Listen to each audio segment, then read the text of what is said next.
Question 7, you're asked to find the derivative of a range of functions.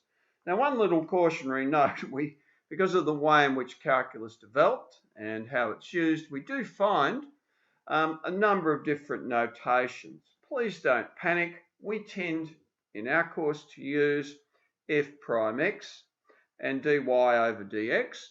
Your calculator makes use of d over dx, and as for this one, we don't see that version very often.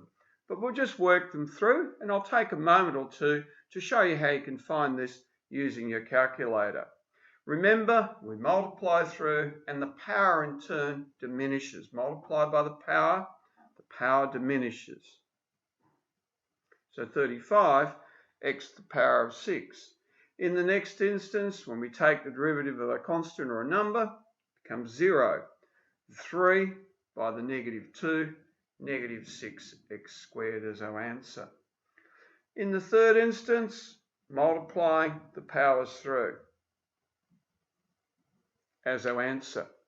Now, having just gone through that one, it might be a good opportunity to have a look to see how we could do a question like 7c on our calculator.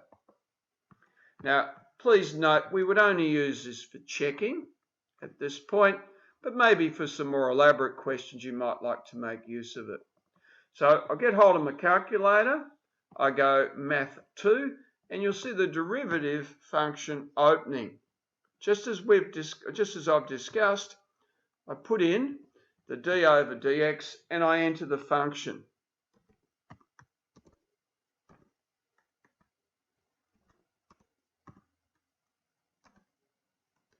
And you'll notice how the bracket finishes off. And you can see 16x plus 6, which is what we got in our hand question. Now, as you're doing this course, more and more you'll appreciate there are times where you've got to do things by pen and paper. And there will be instructions in your tests and in your assignments and even in classwork along those lines. However, it does pay to be able to check things on your calculator from time to time, and you do come across a number of problems where the calculator is really the only sensible way to progress.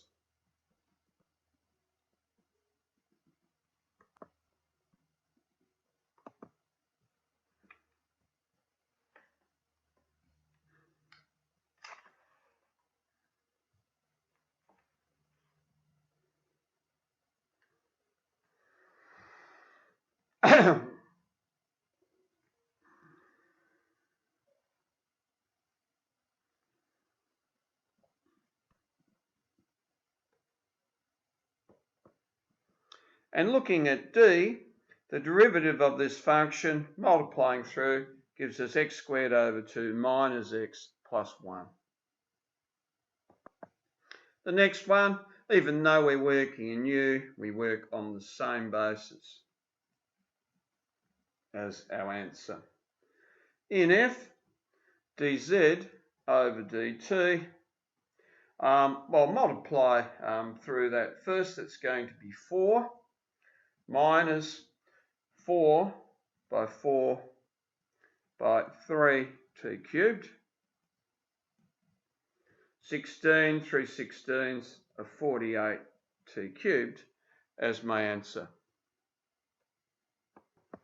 I've just noticed looking at your answers in the back there, not cheating, just checking.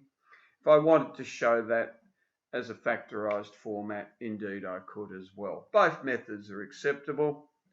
I do this one 3 out of 4 times, with a factorized version the 4th time.